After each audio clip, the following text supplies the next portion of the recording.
Praise the lord. మీకు అందరికి కూడా శ్రోతలందరికీ వందనాలు. యేసుక్రీస్తు నామమున శుభములు చెప్తున్నాను. మరొకసారి దేవుడు మనకిచ్చిన గొప్ప అవకాశాన్ని బట్టి దేవునికి వందనాలు చెప్పుకుందాం. చిన్న ప్రార్థన. దయామయుడ యేసు నాయన స్తోత్రం ప్రభా. తండ్రి, ఈరోజు తగ్గింపు స్వభావము దాని గురించి కొన్ని విషయాలు నేర్చుకోబోతుండగా తండ్రి, మీరే నా ద్వారా అందరికీ నేర్పించమని యేసుక్రీస్తు నామమున వేడుకొంచున్నాను తండ్రి. ఆమేన్. యూజువల్గా నా ప్రార్థనలోనే మనకు టాపిక్ అర్థమైపోతుంది కదా. ఈరోజు తగ్గింపు స్వభావం గురించి నేర్చుకోవాలి. ఎందుకంటే సిలువ ధ్యానాలు చేసిన మనమంతా కూడా యేసుప్రభు సిలువలో తను తాను ఎలా తగ్గించుకున్నాడో, అసలు ఆయన మానవుడిగా రావడమే ఎంత తగ్గింపు. మరి అటువంటి గొప్ప నాయకుడిని మనం కలిగి ఉన్నాం, అటువంటి గొప్ప దేవుణ్ణి మనం కలిగి ఉన్నాం, అటువంటి గొప్ప త్యాగమూర్తిని మనం కలిగి ఉన్నాం. అటువంటప్పుడు ఆ తగ్గింపు స్వభావం మనలో కూడా రావాలి. తప్పనిసరిగా మనం తగ్గింపు స్వభావం కలిగి ఉంటేనే మనం క్రైస్తవులమే, యేసుప్రభు శిష్యులమే అని అందరికీ తెలుస్తుంది. తగ్గింపు స్వభావం ఏ దాని గురించి మనం అతిశయించాలి? కేవలం సిలువను చూసి మాత్రమే అతిశయించాలి. ఎందుకంటే ఆయన మన కొరకు పరలోకం నుండి దిగి వచ్చి సిలువలో తన ప్రాణం పెట్టి చనిపోయి 3వ దినంన తిరిగి లేచి పరలోకమునకెక్కి తండ్రి కుడిపార్శ్వమున కూర్చొని మన కోసం విజ్ఞాపనలు చేస్తున్నాడు ఈనాటికి. మరి అలాంటి దేవదేవుని గురించి మనం చెప్పుకోవాలి. ఆయన స్వభావాల్లో ఒకటైన తగ్గింపు స్వభావం మనం కూడా నేర్చుకోవాలి. Humbleness, humility. మరి అది లేకుంటే మనం క్రైస్తవులం కాదు. మనలో ప్రేమ లేనట్టే. దేవుని ప్రేమ ఉన్న వాళ్ళందరూ కూడా తగ్గింపు స్వభావం కలిగి ఉంటారు. అందుకని ఇది ఒకవేళ మనలో లేకుంటే, ఈ వాక్యం వింటున్నప్పుడు మిమ్మల్ని మీరు పరీక్షించుకుందాం. అందరం కూడా, నేను మీరు అందరం కూడా పరీక్షించుకొని మనలో ఏ లోపం ఉందో మనం కనుగొని దాన్ని సరిచేసుకునే దానికి ప్రయత్నం చేద్దాం. ఫిలిప్పీ పత్రిక 2వ అధ్యాయము 6-11లో యేసుప్రభు యొక్క తగ్గింపు స్వభావము, దాని ద్వారా ఆయన హెచ్చింపబడుట చూద్దాం. ఆయన అంటే యేసుక్రీస్తు ప్రభు దేవుని స్వరూపం కలిగిన వాడయ్యుండి దేవునితో సమానంగా ఉండుట విడిచిపెట్టకూడని భాగ్యమని ఎంచుకొనలేదు గాని, మనుషుల పోలికగా పుట్టి దాసుని స్వరూపమును ధరించుకొని తన్ను తానే రిక్తునిగా చేసుకొనెను. మరియు ఆయన ఆకారమందు మనుషుడిగా కనపడి మరణము పొందినంతగా, అనగా సిలువ మరణం పొందినంతగా విధేయత చూపిన వాడై తన్ను తాను తగ్గించుకొనెను. అందుచేత తన్ను తాను తగ్గించుకోవడం అనేది వినండి, అందుచేత, దానివల్ల పరలోకముందున్న వారిలో కానీ, భూమి మీద ఉన్న వారిలో కానీ, భూమి కింద ఉన్న వారిలో కానీ ప్రతివాని మోకాలును యేసునామమున వంగునట్లును, ప్రతివాని నాలుకయు తండ్రి అయిన దేవుని మహిమార్థమై యేసుక్రీస్తు ప్రభు అని ఒప్పుకొనున్నట్లును దేవుడు ఆయన్ని అధికముగా హెచ్చించి ప్రతి నామమునకు పైనామమును ఆయనకు అనుగ్రహించెను. ఈ 3 వచనాలలో, 5 వచనాలు దాదాపు, ఈ వచనాలలో ఎంత గొప్ప సత్యము దాగి ఉందో మనం గుర్తించాలి. క్రైస్తవ్యానికి మూలం ఇది. తగ్గింపు స్వభావం రావాలంటే ఇది తప్పనిసరిగా అర్థం చేసుకోవాలి. మనం తండ్రితో కూడా పరలోకంలో ఉండటం విడిచిపెట్టకూడని భాగ్యమని ఎంచుకోలేదు ఆయన. అంటే తండ్రి కుమార పరిశుద్ధాత్మ దేవుడు ఏకదేవుడు, త్రిత్వమై ఉన్న ఏకదేవుడు. ఒక వ్యక్తి పరలోకంలో ఉండి ఒక వ్యక్తి మన లోకంలోకి వచ్చి మానవులందరికంటే ఎక్కువగా శ్రమపడ్డాడు. పరిశుద్ధాత్మ దేవుడు ఇంకొక వ్యక్తి మనలో ఉండి మనల్ని నడిపిస్తున్నాడు.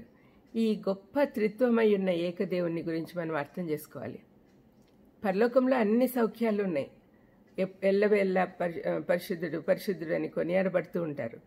అటువంటి కంఫర్టబుల్ లైఫ్ నుంచి ఈ లోకానికి వచ్చి మానవులు ఎంత శ్రమ పడుతున్నారో అది అనుభవపూర్వకంగా ఆయన తెలుసుకొని తను తాను తగ్గించుకొని, సిలువ మరణం అంటే చాలా హీనమైన శిక్ష. అన్నిటికంటే ఏదో దైవదూషణ, లేకపోతే దేశద్రోహము, భయంకరమైన హత్యలు అలా చేసిన వాళ్ళకి మాత్రమే ఇచ్చే ఈ సిలువ మరణము, యేసయ్య ఏ పాపము లేనివాడు అయినా కూడా మన పాపమంతా మోపబడి ఆయన మీద, ఆయనను పాపంగా చేసిన అని రాయబడింది, పౌలు రాస్తాడు. మరి అటువంటి భయంకరమైన పరిస్థితిలోనికి ఆయన వెళ్ళాడు. ఎందుకు? నిన్ను నన్ను రక్షించడానికి. ఆయన విమోచనార్థం ఈ లోకానికి వచ్చాడు. విమోచనార్థం వచ్చినప్పుడు ఎంతగా తను తగ్గించుకున్నాడో మనం అర్థం చేసుకుంటే మనకు కూడా ఆ తగ్గింపు స్వభావము ఆటోమేటిక్గా వస్తుంది. మనం నేర్చుకోవాలి. తగ్గింపు స్వభావం చాలా అవసరం.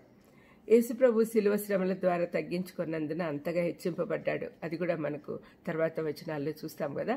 అందుచేతను because he suffered, because he was humble, అందుకనే మనకు ఇంతగా ఆయన హెచ్చింపబడ్డాడు అని చెప్పి రాయబడింది.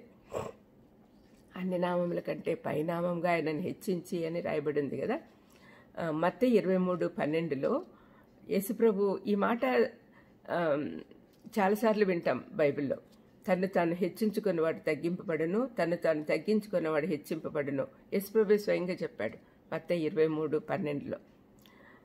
ఈ మాటలు సిలువలో రుజువు చేశాడు. యెషయా 53:1-10 వరకున్న వాక్య భాగంలో ప్రభువు శిలువ శ్రమలు ప్రవచనాత్మకంగా చెప్పి 12వ వచనంలో తండ్రి అయిన దేవుడు ఈ విధంగా సెలవిస్తూ ఉన్నాడు. కావున గొప్పవారితో నేను అతనికి పాలు పంచిపెట్టెదను, ఏలయనగా మరణం నొందినట్లు అతడు తన ప్రాణమును ధారపోసెను. ఆయన శిలువ మరణం పొందినందున అంతగా హెచ్చింపబడ్డాడు. యేసుప్రభు మరణం పొంది 3వ దినమున తిరిగి లేచి పరలోకానికి ఎక్కి తండ్రి కుడిపార్శ్వమున కూర్చుండుటకు కూడా ఆయన అందరికంటే ఎక్కువగా హెచ్చింపబడుటకు సూచిస్తుంది. ఆయనలాగే ఎవరు పరలోకంలో వెళ్ళి కూర్చోలేదు కదా, ఆయన ఒక్కడే ఆయన అంతగా హెచ్చింపబడ్డాడు. త్రిత్వంలో ఒకడైన యేసుక్రీస్తు ప్రభు శరీరధారిగా ఈ లోకానికి వచ్చినప్పుడు మన అనుదిన జీవితాల్లో అలవర్చుకోవాల్సిన ప్రతి లక్షణము వైఖరి నేర్పించి వెళ్ళాడు. అందుకని ఆయన మాదిరి మన ఆయన మాదిరిగా ఉండాలి. పౌలు అంటాడు కదా, నేను క్రీస్తును పోలి నడుచుకున్న ప్రకారం మీరు కూడా నన్ను పోలి నడుచుకోండి అని. అంత ధైర్యంగా మనం చెప్పగలిగే స్థాయికి మనమే రావాలి. ఆయన పునరుద్ధానము క్రైస్తవ్యానికి మూలమనియు పునరుద్ధానమే లేకుంటే మనం చెప్పే సువార్తలోని ప్రతి మాట అబద్ధమే అవుతుందని పౌలు పునరుద్ధానం గురించి వివరణ 1 కొరింథీ 15వ అధ్యాయంలో ఇచ్చాడు. 1 కొరింథీ 15వ అధ్యాయం అంతా కూడా పునరుద్ధానం గురించిన విషయాలే వ్రాయబడి ఉన్నాయి. దయచేసి అది చదివితే మనకు పునరుద్ధానం ఎందుకు అంత అవసరమో, పునరుద్ధానం ద్వారానే మనకు విమోచన వచ్చింది. పునరుద్ధానం శిలువ ద్వారా మనకు పాపక్షమాపణ జరిగింది. పునరుద్ధానం ద్వారా మనకు విమోచన ప్రక్రియ కంప్లీట్ అయింది. దేవాది దేవుడు తన కుమారుణ్ణి బలిగా అర్పించి అది యాక్సెప్ట్ చేసినట్టుగా రుజువు. అదంతా కూడా పునరుద్ధానం తర్వాత జరిగింది. క్రైస్తవులుగా క్రీస్తుని వెంబడించేవారిగా మనందరిలో తగ్గింపు స్వభావం తప్పనిసరిగా ఉండాలి. మొదటిగా యేసుప్రభు ఈ అంశం గురించి చెప్పిన మాటలు చదువుకుందాం. ప్రభు తగ్గింపుని గురించి ప్రధానంగా 9 చోట్ల చెప్పాడు. ఆ 9 వర్సెస్ నేను మీకు చదివి వినిపిస్తాను. మత్తయి 5:3 వచనం 5వ వచనం. ఆత్మ విషయమై దీనులైన వారి ధన్యులు, పరలోక రాజ్యం వారిది. అది 3వ వచనము. సాత్వికులు ధన్యులు, వారు భూలోకమును స్వతంత్రించుకుందరు. దీనత్వం ఉన్నప్పుడే సాత్వికం వస్తుంది. సాత్వికం అంటే కూడా తగ్గింపు స్వభావము, అంటే హెచ్చించిపోకుండా, ఏది దాన్ని బట్టి అతిశయించకుండా సాత్వికంగా నెమ్మదిగా ఉండడం అన్నమాట. మత్తయి 11:29లో నేను సాత్వికుడను దీన మనస్సు కలవాడను కనుక మీ మీద నా కాడి ఎత్తుకొని నా యొద్ద నేర్చుకునుడి, అప్పుడు మీ ప్రాణములకు విశ్రాంతి దొరుకును. యేసుప్రభు ఏది చెప్పినదంతా చేశాడు, చేయకుండా మనకు బోధించలే, అన్నీ చేసి చూపించాడు. కాబట్టి నేను మనుషుడిగా ఉండి నేను చేయగలిగినప్పుడు మీరెందుకు చేయలేరు అనేది ఆయన వాదన. అదే మనం నేర్చుకోవాలి కూడా. మత్తయి 18:4 కాగా ఈ బిడ్డ వలె తన్ను తాను తగ్గించుకుని వాడేవాడో వాడే పరలోక రాజ్యంలో గొప్పవాడు. చిన్నపిల్లలు బాగా తగ్గించుకుంటారు, ఎందుకంటే వాళ్ళకి ఏం చేత కాదు కాబట్టి, అన్ని తల్లిదండ్రుల మీదనే ఆధారపడి ఉంటారు కాబట్టి వాళ్ళు ఏం చేసినా కూడా కరెక్టే కదా. ఇప్పుడు భోజనం కావాలంటే వాళ్ళ తల్లిదండ్రుల మీదనే ఆధారపడాలి, డబ్బులు కావాలంటే వాళ్ళ మీదనే ఆధారపడాలి, ఎక్కడికైనా వెళ్ళాలి అంటే వాళ్ళ మీదనే ఆధారపడాలి. ఆ విధంగా మనం ఉండగలిగితే ప్రతి ఒక్కరు కూడా పరలోకానికి వెళ్తారండి. మనం దేవుని మీద ఆధారపడి ఉంటే. మనం ఏం మాట్లాడాలన్నా పిల్లల తల్లిదండ్రుల మీదనే ఆధారపడి ఉంటారు, వాళ్ళు నేర్పించేది వాళ్ళే కాబట్టి. అలా ఆ విధంగా మనం కూడా చిన్నపిల్లల్లాగుంటే, కాగా ఈ బిడ్డ వల్లే తన్ను తాను తగ్గించుకుని వాడెవడో వాడే పరలోకంలో గొప్పవాడు అని ప్రభు చెప్తున్నాడు మత్తయి 18:4. తర్వాత మత్తయి 26-27 వచనాల్లో, మీలో ఎవడు గొప్పవాడై ఉండగోరునో వాడు మీ పరిచారకుడై ఉండవలెను. మీలో ఎవడు ముఖ్యుడై ఉండగోరునో వాడు మీ దాసుడై ఉండవలెను. యేసుప్రభు ఇక్కడ కూడా ఇది సర్వెంట్ లీడర్షిప్ నేర్పిస్తున్నాడు. శిష్యుల పాదాలు కడగడం అవి నేర్పించి, మీరు కూడా ఇట్లా తగ్గించుకుంటేనే మీరు హెచ్చింపబడతారు. అక్కడ శిష్యులు ఇద్దరు ఎవరు గొప్ప అని పోట్లాడుకుంటున్నప్పుడు, ఎవరు గొప్ప కాదు, తను తగ్గించుకున్నవాడే గొప్పవాడు అని ప్రభు వాళ్ళకి నేర్పిస్తూ ఉన్నాడు. యేసుప్రభు చివరి దినాల్లో శిష్యులకు అన్నీ నేర్పించాడు. వాళ్ళకి ఏదైతే నేర్పించాడో అవన్నీ కూడా మనకు అందరికీ వర్తిస్తాయి. శిష్యులంగా మనం కూడా ఆయన ఫాలోవర్స్గా నేర్చుకోవాలి అవన్నీ కూడా. మత్తయి 23:11లో, మీలో అందరికంటే గొప్పవాడు మీకు పరిచారకుడై ఉండవలెను. ఈ మాట పదే పదే చెప్తున్నాడు. మీరు గొప్ప వాళ్ళకి, ఇప్పుడు మన లోకంలో కూడా చూస్తాం, నాయకుల్ని ఎన్నుకుంటాం. ఎందుకు ఎన్నుకుంటాం? మనకు పరిచారం చేయడానికి వాళ్ళని ఎన్నుకుంటాం. కానీ వాళ్ళు ఆ విధంగా ఉండట్లేదు అనుకోండి. ఇప్పుడు అందరూ పదవి రాగానే మనల్ని వెళ్తారు. అది కాదు, వాళ్ళు పరిచారం చేయడానికి మనం ఏర్పరచుకున్నాం వాళ్ళని. మరి ఆ విధంగా ఉండాలి అని ప్రభు నేర్పిస్తున్నాడు. బైబిల్ ప్రకారం నడుచుకోవడం అంటే ఇంతే, సరైన మార్గం అంతే. ఇది ఏదో క్రిస్టియానిటీ అంటే అదొక మతము అని అట్లా వెలివేస్తున్నారు చాలామంది. కానీ బైబిల్ కానీ క్రైస్తవ్యం కానీ ఒక మార్గం అంతే. ఆ మార్గంలో వెళ్తే మన జీవితాలు అద్భుతంగా నడిచిపోతాయి.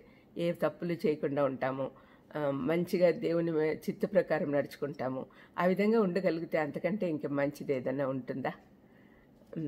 తర్వాత లూకా 14:11, తన్ను తాను హెచ్చించుకొని ప్రతి వాడును తగ్గింపబడును, తన్ను తాను తగ్గించుకొని వాడు హెచ్చింపబడును అని చెప్పాను. దీని గురించి యాకోబు పత్రికలో చక్కగా రాస్తాడు. ఎవరైనా ముందు సీట్లో కూర్చున్నప్పుడు, అంటే నేను గొప్పవాడిని అని చెప్పి ముందు కూర్చున్నాడు అనుకోండి, తర్వాత అతని కంటే గొప్పవాడు వచ్చినప్పుడు ఎవరైతే ఆ ఫంక్షన్ కండక్ట్ చేస్తున్నారో అతను వచ్చి, మీరు వెనకలికి పోండి, ఇక్కడ ఇంకా మంచి గొప్ప వాళ్ళు వచ్చారు అని చెప్తే ఎంత అవమానకరంగా ఉంటుంది. అదే వెనకలో ఎక్కడోనో కూర్చొని వాళ్ళు గుర్తించి ముందుకు తీసుకొచ్చితే అప్పుడు హెచ్చింపబడినట్టు అనమాట. అందుకనే ఎప్పుడు కూడా మనల్ని మనం తగ్గించుకున్నప్పుడు తగిన సమయం అందు దేవుడు మనల్ని హెచ్చిస్తాడు. అది మనం గుర్తుపెట్టుకోవాలి. ఎప్పుడు కూడా ఏ దాన్ని బట్టి అతిశయిస్తూ మనం ముందుకు వెళ్ళకూడదు.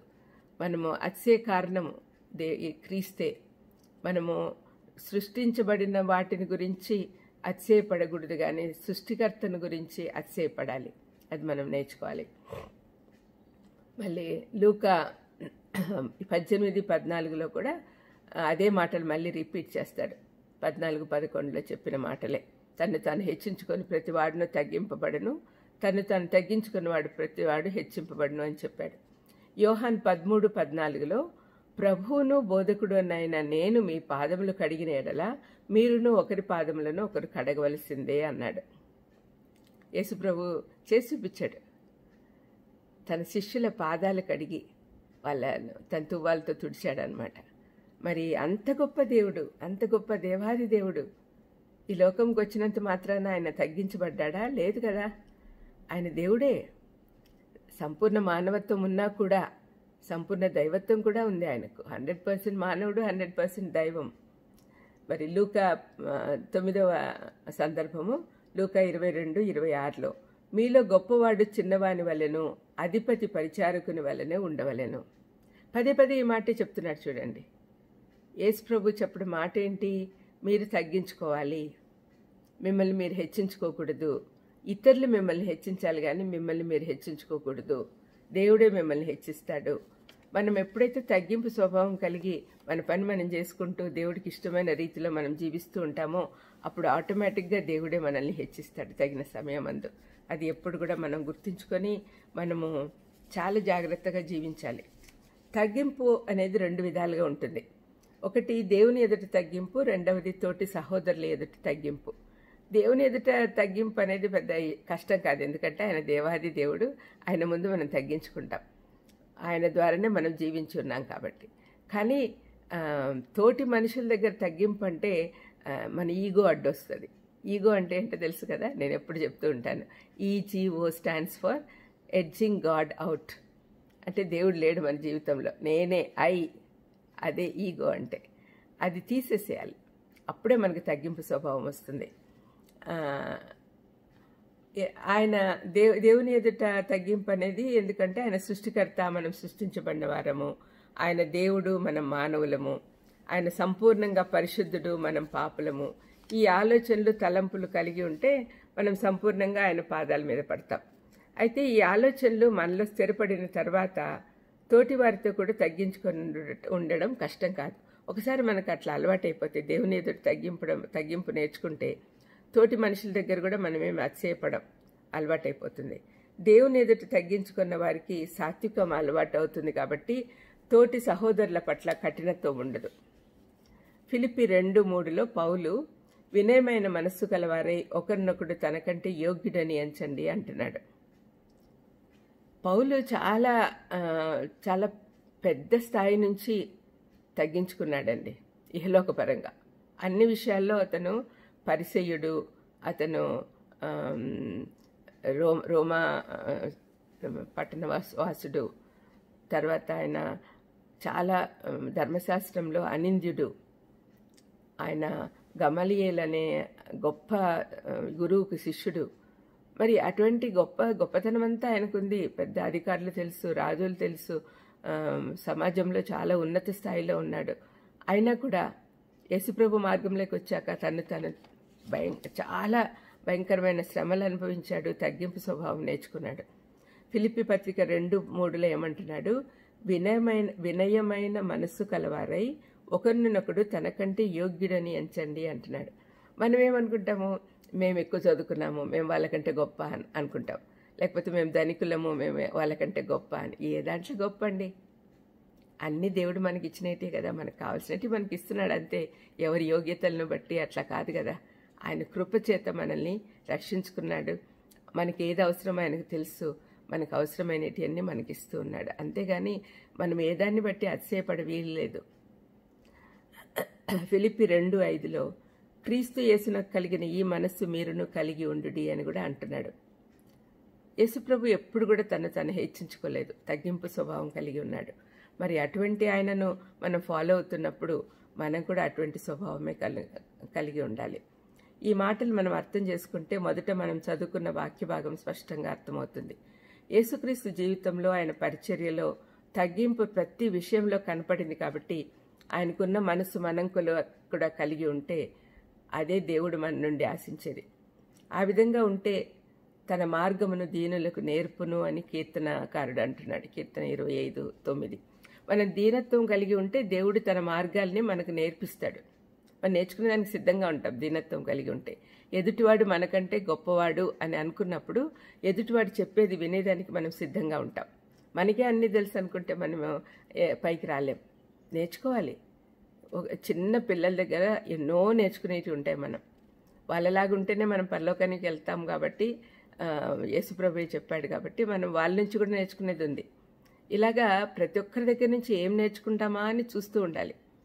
నేను 55 సంవత్సరాల వయసులో నేను యేసుప్రభుని నమ్ముకున్నా. అప్పటి నుంచి నా జీవితంలో ఎంతోమంది చిన్న చిన్న పిల్లలందరూ నేర్పిస్తూనే ఉన్నారు, నేర్చుకుంటూనే ఉన్నా. ఎందుకంటే నేను చాలా లేట్ వయసులో నేర్చుకోవాల్సింది చాలా ఉంది. బైబిల్లో చాలా విషయాలు నాకు అర్థం కూడా కావు. అటువంటి సమయంలో కోర్సుల మీద కోర్సులు చేస్తే మాత్రము అనుభవపూర్వకంగా నేర్చుకున్న వాళ్ళ దగ్గర మనం నేర్చుకునేదానికి సిద్ధంగా ఉండాలి. నేను థియాలజీ డాక్టరేట్ కూడా చేశాను, కానీ నాకు చాలా తెలియదు. చాలా కోర్సులు చేస్తే మాత్రం ఏం ప్రయోజనం? అనుభవపూర్వకంగా నేర్చుకోవాలి. అదే మనము ఇతరుల నుంచి నేర్చుకునేది. అనుభవించిన వాళ్ళ దగ్గర నుంచి నేర్చుకుంటే చాలా స్పష్టంగా మనకు అర్థమవుతుంది. మనం ఎప్పుడు కూడా నేర్చుకునేదానికి సిద్ధంగా ఉండాలి. దాని మార్గమును దీనులకు నేర్పును. దీనంగా ఉన్నప్పుడే మాకు తెలియదు స్వామి, మాకు నేర్పించు స్వామి అంటేనే దేవుడు నేర్పిస్తాడు. నీతి నిమిత్తము ఆకలి దప్పులు గల వారు ధన్యులు, వారు తృప్తి చెందబడుతురు అని దేవుడు చెప్తున్నాడు. మాకు అన్నీ ఉన్నాయి, మాకేం అవసరం లేదంటే ఎందుకు దేవుడు నేర్పిస్తాడు? తగ్గింపు స్వభావం అంటే ఏంటి అని ఉదాహరణల ద్వారా తెలుసుకుందాం.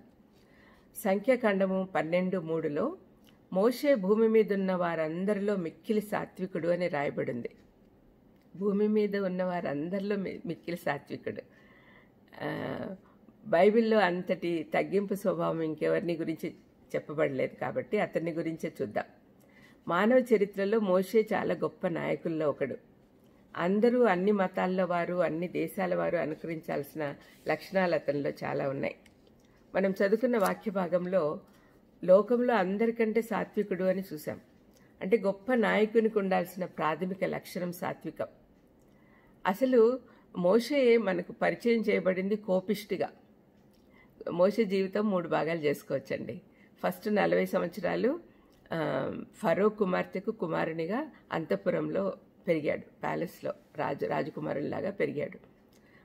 రెండవ 40 సంవత్సరాలు అరణ్యంలో సాత్వికం కోసం ట్రైనింగ్ ఇవ్వబడ్డాడు, కోపం తగ్గించుకోవడానికి. తర్వాత 40 సంవత్సరాలు ఇజ్రాయెల్ జనాంగాన్ని అరణ్య మార్గంలో నడిపించాడు, దాదాపు 20 లక్షల మందిని. అది సామాన్యమైన విషయం కాదు. అతను సాత్వికుడు కాబట్టి అంతమందితో డీల్ చేయగలిగాడు. ఆ లెవెల్కు తీసుకురావడానికి దేవుడు అతన్ని 40 సంవత్సరాలు ట్రైన్ చేశాడు.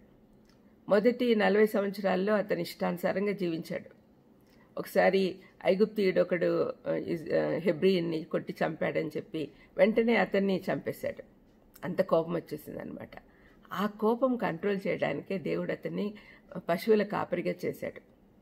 పశువుల కాపరిగా ఉండాలంటే చాలా ఓర్పు ఉండాలి, గొర్రెల కాపర్లు కానీ పశువుల కాపర్లు కానీ. మరి ఆ స్టేజ్లో అతన్ని ట్రైన్ చేశాడు దేవుడు. ప్రజల గొనుగుడు, సనుగుడు, వ్యతిరేకత, తిరుగుబాటు అన్నీ ఓర్పుగా సహిస్తూ 40 సంవత్సరాలు 20 లక్షల మందిని దేవుని శక్తితో అరణ్యంలో నడిపించాడు.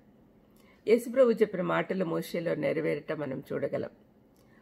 మోషే అక్క మిరియాం సడన్గా మోషే స్థానంలోకి నాయకురాలిగా రావాలనుకుంది.